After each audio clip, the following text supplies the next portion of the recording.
So you're thinking about law school. You're staring down LSAT prep books, dreaming of the courtroom, imagining a life filled with purpose, power, and prestige. But hold up. What if I told you that for a lot of people, going to law school might be one of the worst decisions they ever make? That's right.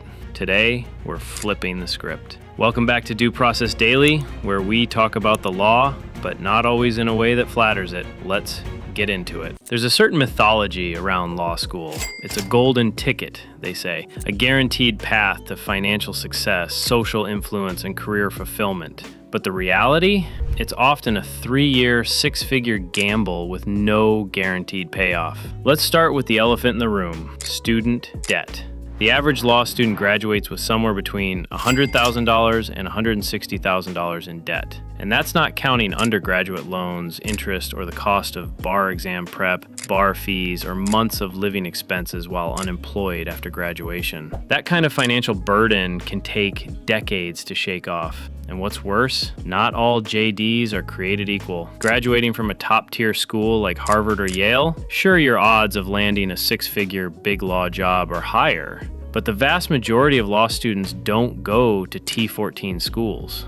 They go to regional programs, Tier 2, Tier 3, some unranked, and for them, the job market is brutal. Here's a dirty secret. Many graduates from lower-ranked schools struggle to find full-time legal employment. And by legal, I don't mean working at a fancy firm. I mean any job that even requires a JD. That means thousands of grads every year who just spent hundreds of thousands of dollars to get a degree they might never use. Let's talk about the job market. Every year, law schools produce more graduates than there are available legal jobs. And the jobs that do exist, they're hyper-competitive. Even among grads from solid schools, it's common to see people fighting over underpaid document review work or temporary gigs with no benefits. Some find themselves in JD Advantage roles, which basically means they're working a job that doesn't technically require a law degree, but might kind of help.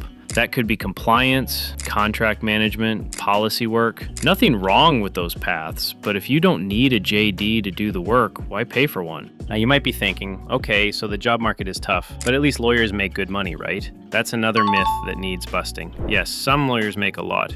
Big law associates start at $215,000 plus in dollars in major markets, but most lawyers don't work in big law. In fact, the median salary for lawyers across the board is far lower than people assume, often in the $60,000 to $90,000 range, depending on the region and practice area. Public defenders, legal aid attorneys, solo practitioners, many of them are scraping by, doing emotionally exhausting work for less than what many mid-level managers make in the corporate world, with far less job security. And here's the thing that doesn't get talked about enough: burnout. Law is one of the most stressful professions on the planet. Billable hours, high-stakes cases, irate clients, office politics, never-ending deadlines. And in big law, you're often expected to bill over 2,000 hours a year. That doesn't just mean working 40-hour weeks. That means being available nights, weekends, holidays, essentially tethered to your phone and laptop 24/7. Many lawyers leave the profession entirely within the first 5 to 10 years. Others stay but suffer in silence. Depression, substance abuse, and anxiety are rampant in the legal field. Studies have shown lawyers suffer from mental health issues at rates higher than most other professions. Why? Because the system grinds people down. The pressure to perform, the isolation, the adversarial nature of the work, the lack of control over your time,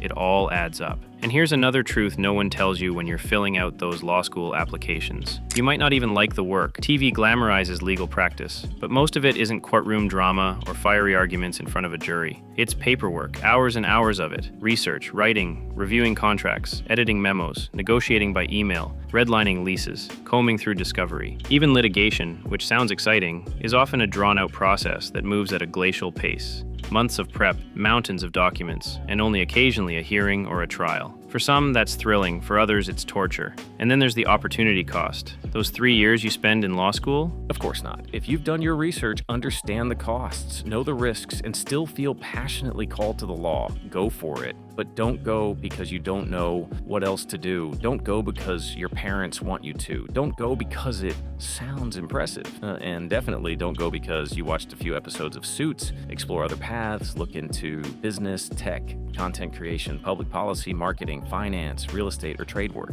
All of those fields can offer financial stability, intellectual challenge, and real impact, often with far lower barriers to entry. In a world that's rapidly evolving, agility matters. years. Debt limits that agility. Law school limits that agility. And when you're just starting out, freedom might be the most valuable asset you can have. So think hard before you sign those loan papers. Because once you're in, it's hard to get out. If this gave you something to think about, make sure you're subscribed to Due Process Daily. We break down the legal world, but we also look at it with a critical eye. And sometimes the best legal advice is the kind that saves you from becoming a lawyer in the first place. Thanks for watching, and we'll see you in the next one.